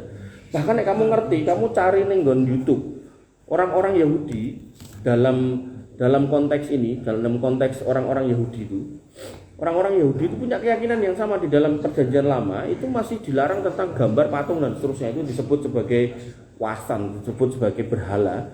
Nah, mereka itu kalau kemudian traveling ke negara yang minim Yahudi, mereka pengen ibadah, mereka megah ning gereja, pilihnya masjid. Ini masjid, karena masjid enggak nek gambar kudune, kecuali pas pemilu lah tiba-tiba nek calon apa terus spanduknya gede banget. Dulu enggak ada gambar satu coret pun manusia enggak ada di masjid. Makanya orang Yahudi, nek kamu lihat di YouTube banyak orang Yahudi ditanya, kamu nek keluar negeri kan mereka harus sholat juga, mereka ada sholat. Sholatnya nek kita kan kok sujud nek kan blosor gitu. Nah, itu mereka nyarine itu masjid. Karena mereka berpaham tempat ibadah nggak boleh ada gambar. Nah itu benar, itu artinya gini loh. Sebenarnya kalau kita lihat itu Yahudi Islam itu masih banyak poin-poin yang di sini sama di sini nyambung, tapi terputus di tengah karo Nasrani gitu. Makanya dalam Al-Fatihah itu disebut ghairil maghdubi waladhdallin. Al-maghdub ini termurkai orang Yahudi. Kenapa? Karena ngerti aturan nih sok ra dinggo. Nek waladhdallin ini orang Nasara. Aturannya ra ngerti, ra gelem sinau, ning ngawur gitu. Contoh ngawur. Teko ono, kok nek nganti iso jawab kayak ono decak yuto. Tanyakan satu ayat aja yang menyebutkan tanggal 25 sebagai kelahiran Yesus di Alkitab, suruh nunjukkan. Nah enak gitu kan, kok kayak ono decak yuto. Paling enaknya interpretasi. Bedakan loh interpretasi karo pernyataan. Pernyataan tuh harus ada statementnya 25 Desember tahun sekian lahirnya si ini di sini. Tapi nek interpretasi itu enggak masuk. Termasuk pernyataan bahwasanya Tuhan mereka mengatakan aku Tuhan sembahlah aku. Enggak ada. Yang ada interpretasi lagi bahwasanya aku, Roh Kudus dan Bapa itu satu. Itu interpretasi.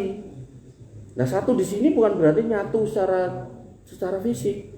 Bisa nyatu secara kuasa juga bisa. Dalam konteks apa? Nabi pernah mengatakan kepada Abu Bakar ketika gelisah di dalam Gua Sur, ketika dikejar-kejar orang-orang Quraisy, ketika beliau berdua ini mau nyusul kaum muslimin yang sudah hijrah, gelombang terakhir.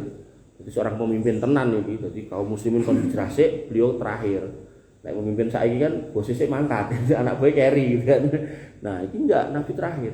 Dikejar-kejar orang Quraisy, masuk ke gua gitu kan. Sudah panik itu. Nek nganti ketangkep kan digrobyok gitu kan. Tapi apa kata beliau SAW kepada sahabatnya ini? Ya, bahwasanya beliau mengatakan la tahzan, innallaha ma'ana. Jangan sedih, Allah berserta kita. Berserta bukan berarti fisiknya nyatu, bukan gitu kan. Tapi kuasanya melindungi kita. Makanya tadi aku, saya, Roh Kudus dan Bapa itu satu. Satu di sini bukan fisik, tapi makna itu tadi loh, gitu. Nah, maka itu akidah yang harusnya dikelirkan. Nah, itu enggak ada satu kalimat pun yang menyatakan aku Yesus Tuhan sembahlah, enggak ada di dalam kita. Tapi di Quran ana Allah gitu kan. Aku Allah gitu kan. Fa'budni, sembahlah aku, banyak gitu kan.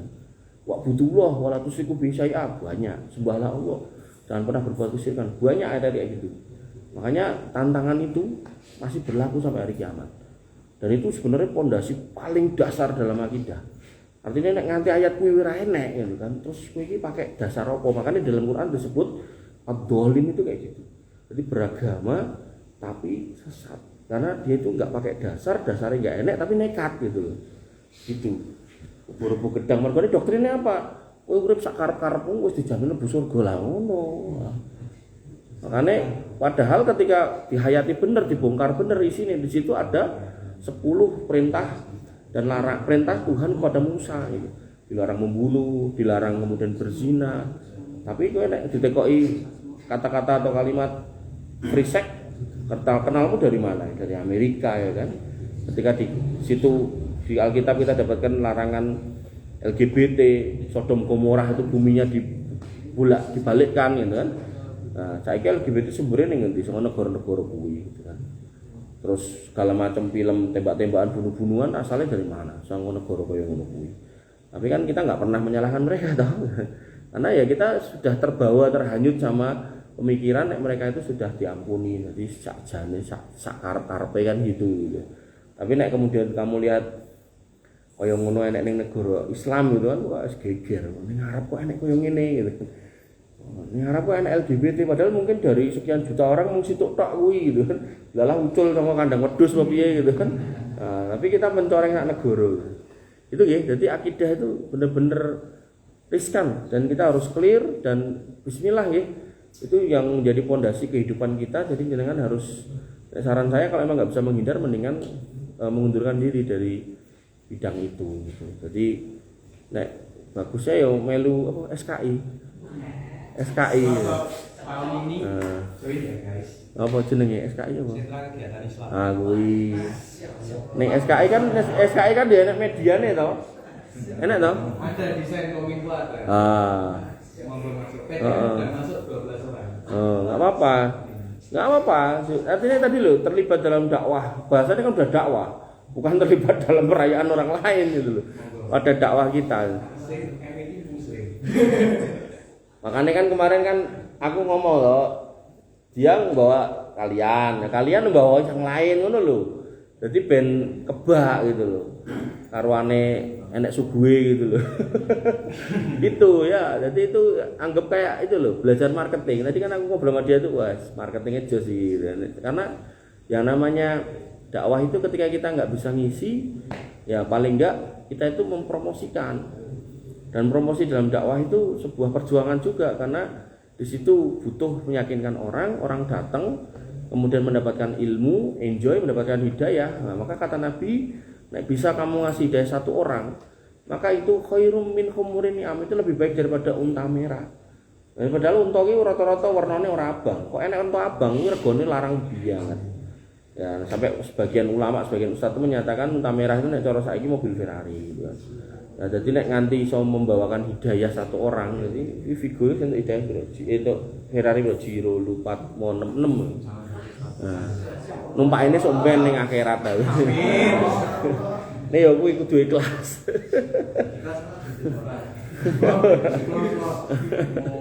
Itu ya, jadi tenang. Jadi saya tuh kalau punya teman ngajak ngaji itu malah seneng ya gitu. Saya secara pribadi karena kadang tuh enek ngono. Dijak ngaji karo kanca wes alim kowe. Kamu tuh pokoknya kalau punya teman ngajak sholat, ngajak ngaji, ngajak apa namanya kerja bakti yang sifatnya sosial gitu, wis bersyukur ndek kanca apik. Tapi nek nganti duwe kanca ngejak mendem, ngejak judi, ngejak biliar gitu kan.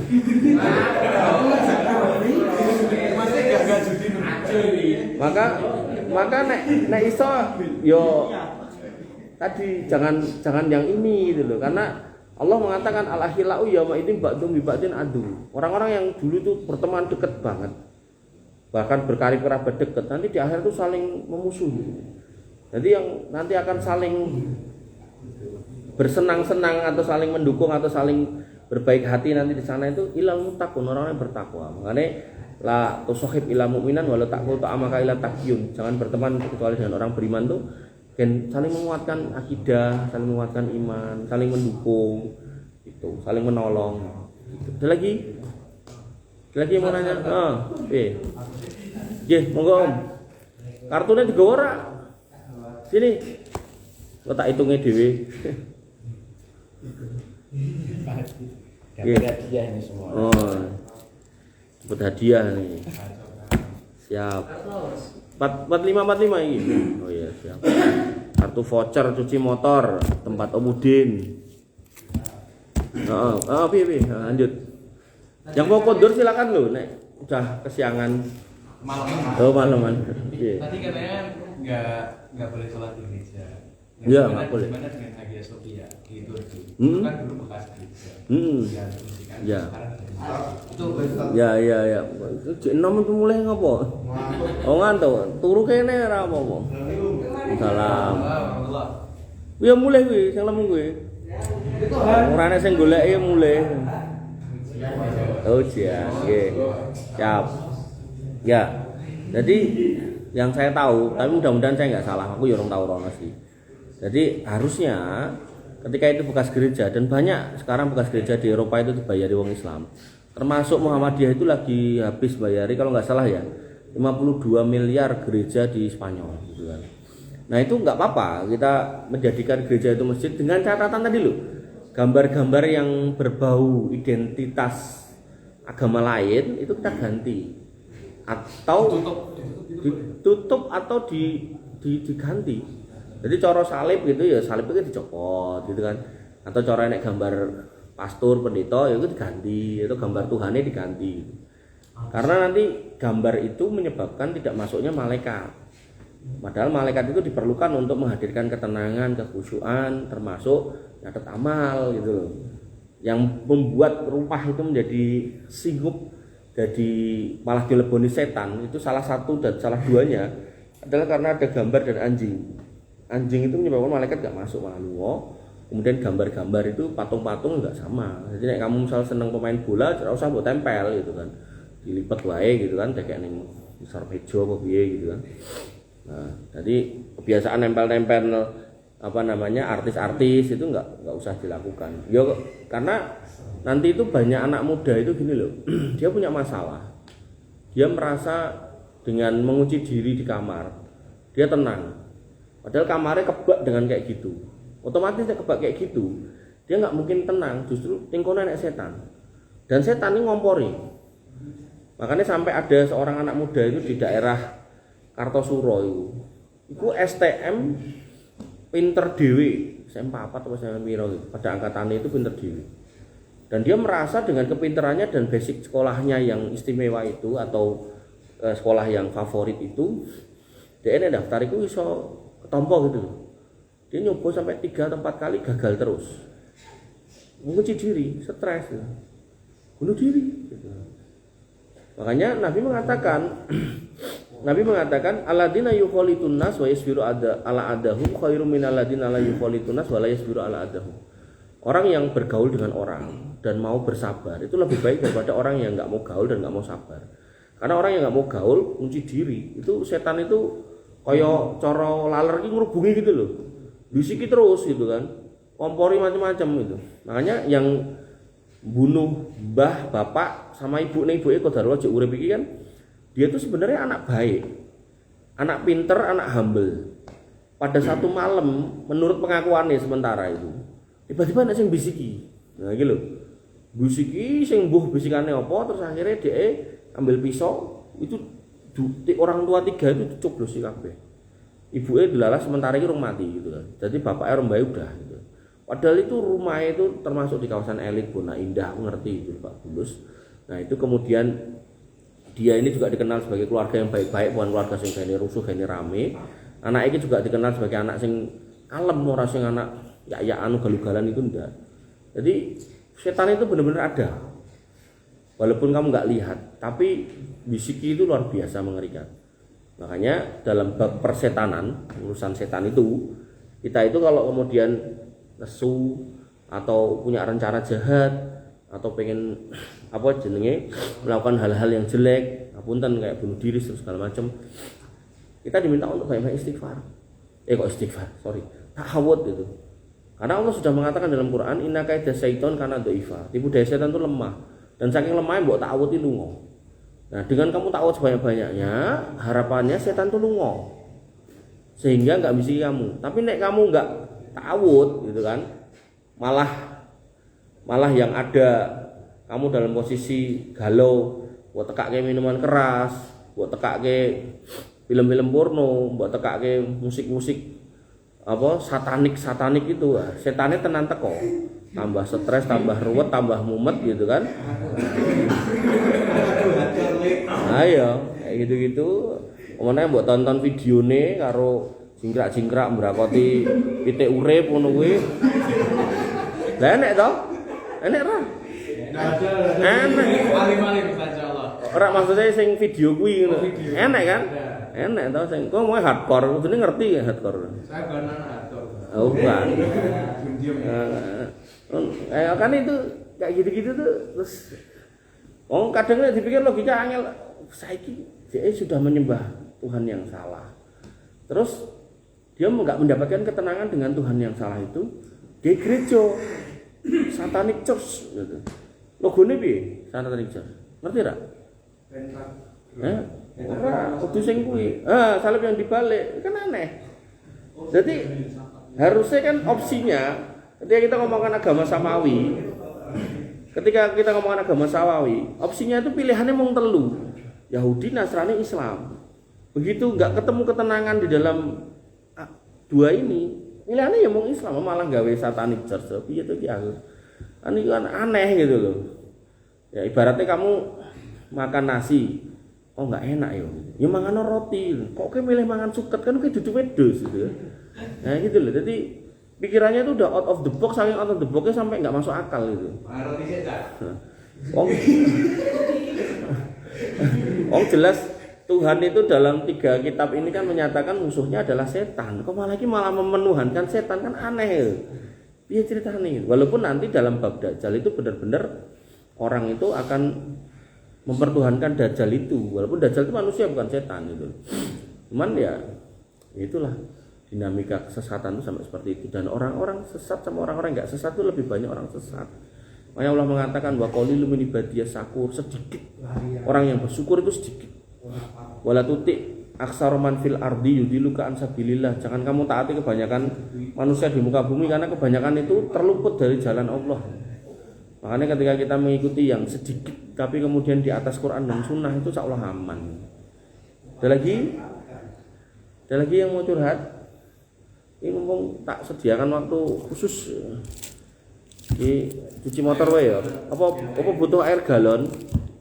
Kira iki 1 2 3 4 5 6 7 8 9 10. Pak Yuli kok di motor? Ya berarti kok jenengan rono wae wonge wae. Isi dicuci. Orang cuci motor. Kagak apa ya? Yo, stiker voucher cuci motor ngene Pak Udin mau. Ini saya diskusi sama orangnya meninggal, ini dibikin ke kalau Masudin. Lalu ini mas bawa aja. Ya sama Masudin tadi di Masjid At-Taubah, belakang kantor pos Tipes itu.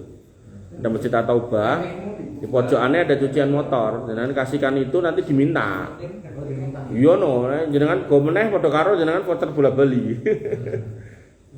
Dicuci kayak gitu. Ninja RR itu cuci. Ninja RR itu cuci sih. Ya air galon ya nek gelem. Tapi nek ora dinggo eman-eman. Ah iya kan jauh toh. Pun diberikan juga. Iya situ juga. Iya belakang itu, belakang kantor pos.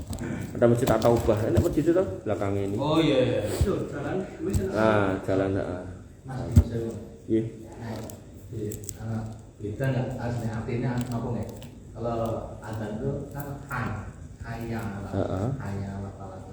Ini kan bukan falah tapi hayya. Itu artinya Haya. Haya saya nggak ngerti artinya. Ya salah artinya, makanya kan dalam sholat termasuk ini loh takbiran itu banyak orang salah tuh, walillah ilham, nah, itu salah, walillahil hamdu sebenarnya itu kan, nah, sehingga walillahil hamd, nah, tuh tapi kadang walillah ilham dan Allah mendapatkan ilham, loh keliru. Allah itu yang memberikan ilham, bukan Allah yang mendapatkan ilham. Makanya harusnya ya, ketika takbirnya itu tertib, harusnya orang yang adzan, orang yang takbiran, orang yang kemudian ngajar ikro itu dites gitu. Jadi nggak langsung diculkan. Gitu. Nah, kan bisa dikasih tahu ada tulisannya lagi di situ kan. Nah, tulisannya lagi di situ. Tapi tetap kayak gitu terus. Nah itu, Mas Juli itu Mas Juli. Saya umat juga, nah harusnya keluarga mati sholat, mati sholat, mati sholat. Kan harusnya itu kan Kol-kola. Maksudnya kan artinya kan malih ya. Iya, malih. Nek malih apa saya nggak tahu. Saya mau tanya. Ya nggak tahu. Nggak tahu. Nek haya mari, tapi nek jadi haya. Nggak tahu. Ada lagi yang mau nanya? Gak ada? Ada. Kita tutup. Kok kamu ketemu? Tadi. Nah ini. Kenapa? Oh ya. Oh ya. Ya. Sip.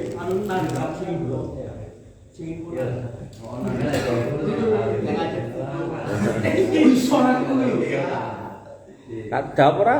Jawab. Biliat itu masuk ibadah apa muamalah? Muamalah. Ketika muamalah yang ditanya apanya? Larangannya. Ada nggak larangan biliat? Nggak ada. Ya, yang ada larangannya apa? Menyia-nyiakan waktu. Dikatakan bahwasanya min husni islamil mar'i tarkuhu malayaknihi. Di antara bentuk kebaikan Islam seseorang, artinya seorang muslim itu dikatakan baik atau soleh ketika dia bisa meninggalkan hal yang nggak berguna. Nah pertanyaannya tadi yang di depan, ketika nanti kita itu pilihannya surga atau neraka, saya nanya sih, kira-kira biliat ini bisa mengantarkan kamu ke surga enggak? Teori baru ini. Ya nek ngono terlalu maksa.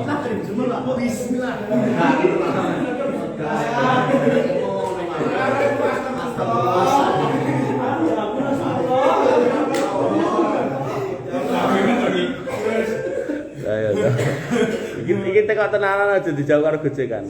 Kira-kira iso marake nganter ning surga ora gitu. Ya wis, nek enggak bisa berarti kan lawane gitu loh. Tapi kan termasuk wasting time. Iya. Menyia-nyiakan waktu. Kan makanya kalau dia dikembalikan ke ini mengantar ke surga enggak, ketika enggak, maka potensinya kedua yaitu mengantar ke neraka. Kenapa wasting time gitu kan? Padahal cuma 2 jam, Bang. Kenapa?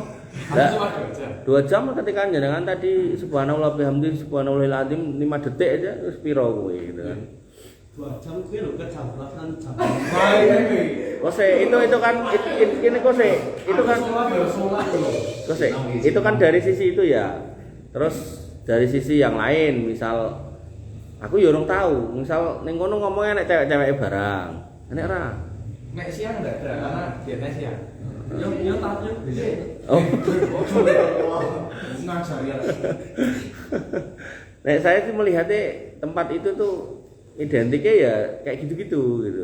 Identiknya dengan hal-hal yang menyia-nyiakan waktu, kemudian sesekali ada perjudiannya, ada perempuannya, kayak gitu-gitu. Artinya nek saya ya nek dibahasakan tadi itu faedah atau bermanfaat, ya mungkin yang terbaik ya mungkin futsal, badminton.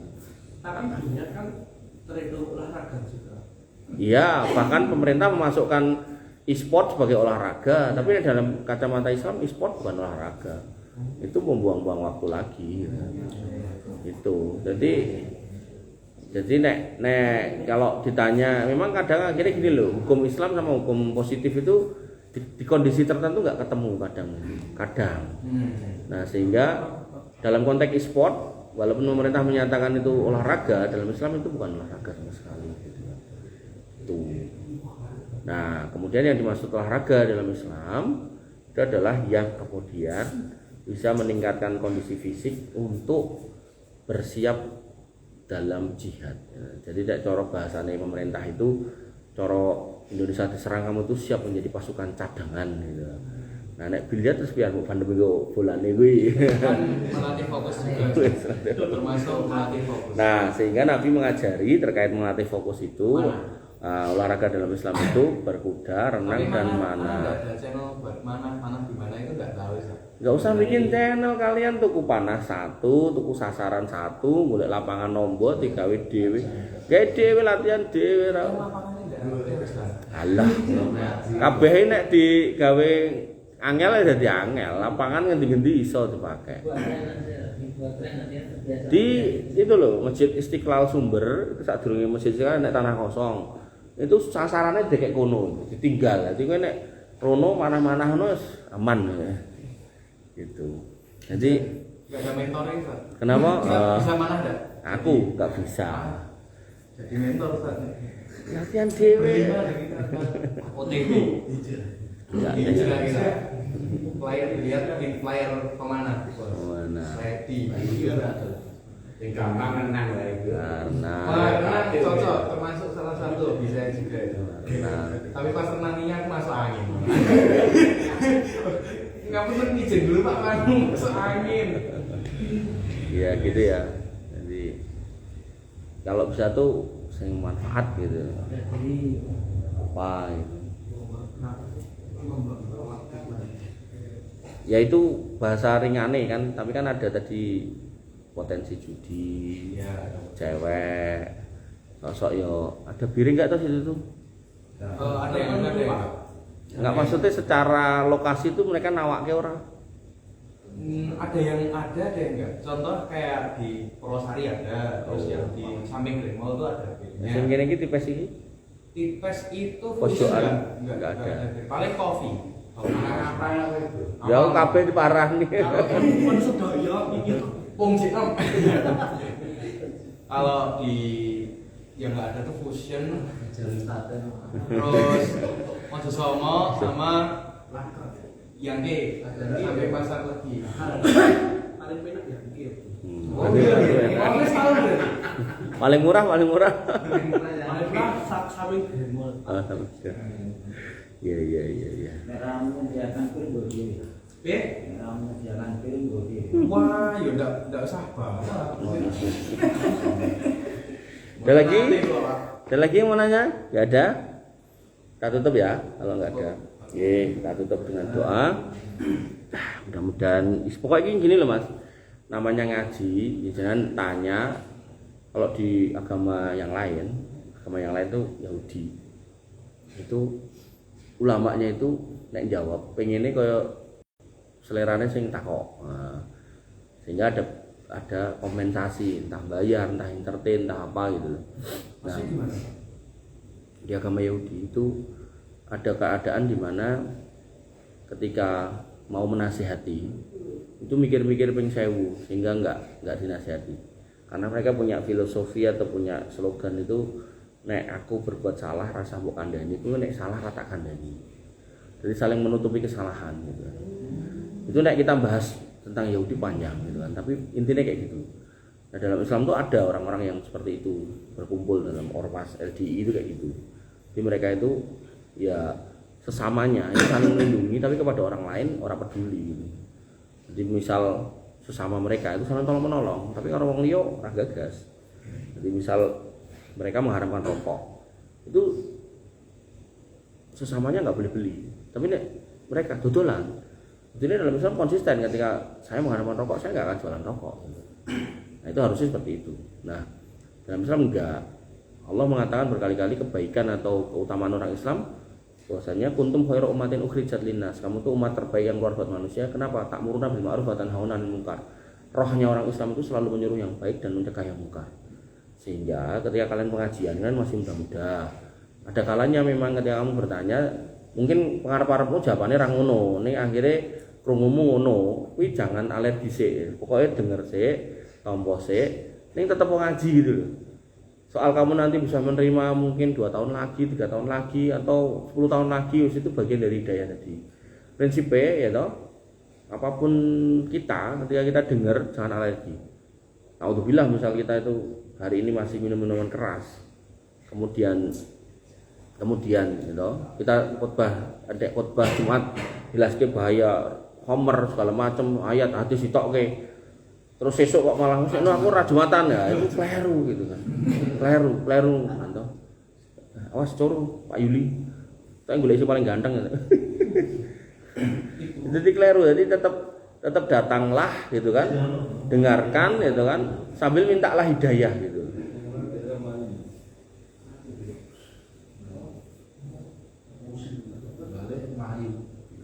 Ya kita dicekel plastik kok. Nah, mau renek plastiknya malah harus dicekel. Oh, malah ucul ini. Mboten niku lah. Nah.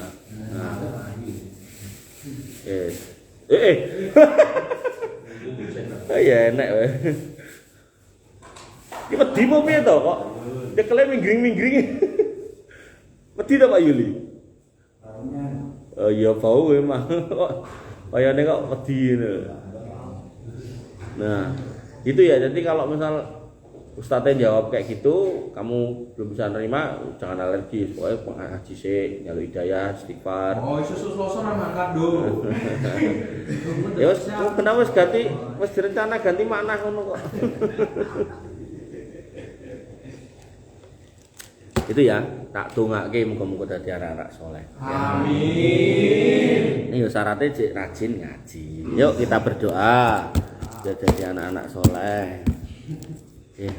Bismillahirrahmanirrahim. Alhamdulillahirabbil alamin, hamdan syakirin, hamdan naimin, hamdan yuafi ni'amahu wa yukafi mazidah.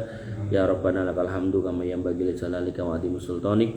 Rabbana lakal hamdu anta nurus samawati wal ardi wa man fina wa lakal hamdu.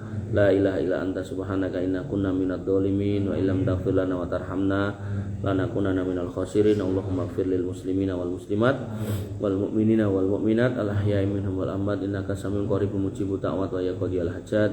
Rabbana dhalamna anfusana wa illam taghfir lana wa tarhamna lanakunanna minal khasirin. Rabbana ighfir lana dzunubana wa li ikhwanina alladziina sabaquna bil iman wa la taj'al fi qulubina ghillan lil ladziina amanu rabbana innaka ra'ufur rahim. Rabbana ighfir lana dzunubana wa li walidina warhamhum kama rabbawna shighara. Allahumma ighfir lahum warhamhum wa'afihim wa'fu anhum wa akrim nuzulahum wa wasi' madkhalahum waghsilhum bil ma'i wasalji wal barad. Allahumma ja'al kuburahum rawdhan min riyadil jinan wa la taj'al kuburahum kufaran min kufarin niran. Ya arhamar rahimin irhamna waghfir lana ma qaddamna wa ma akharna wa ma a'lanna wa ma asrarna wa ma anta alamu bihi minna. La ilaha illa anta subhanaka inna kunna minadh dhalimin wa illam taghfir lana wa tarhamna lanakunanna minal khasirin. Allahumma ja'alna minas solihin. Allahumma ja'alna minas solihin. Allahumma ja'alna minas solihin. Wa ya muqallibal qulub tsabbit qulubana ala dinik wa ya musarrifal qulub sarrif qulubana ila ta'atik ya dzal jalali wal ikram. Allahumma inna nas'aluka al-huda wa tuqa wal afafa wal ghina. Allahumma inna nas'aluka ilman nafi'an wa rizqan thayyiban wa amalan mutaqabbalan maqbulan ya arhamar rahimin ya dzal jalali wal ikram. Rabbana atina min ladunka rahmah wa hayyi lana min amrina rasyada. Rabbana atina ma wa'atana ala rusulika wa la tuhzina yaumal qiyamah innaka antas sami'ud du'a innaka la tukhliful mi'ad. Rabbana atina fid dunya hasanah wa fil akhirati hasanah wa qina adzabannar wa qina adzabannar wa qina adzabannar. Wa akhiru da'wana alhamdulillahi rabbil alamin wa sallallahu ala nabiyyina Muhammadin wa ala alihi wa sahbihi wa sallim ajmain. Akhiru kalam subhanakallahumma bihamdika asyhadu an la ilaha illa anta astaghfiruka wa atubu ilaik.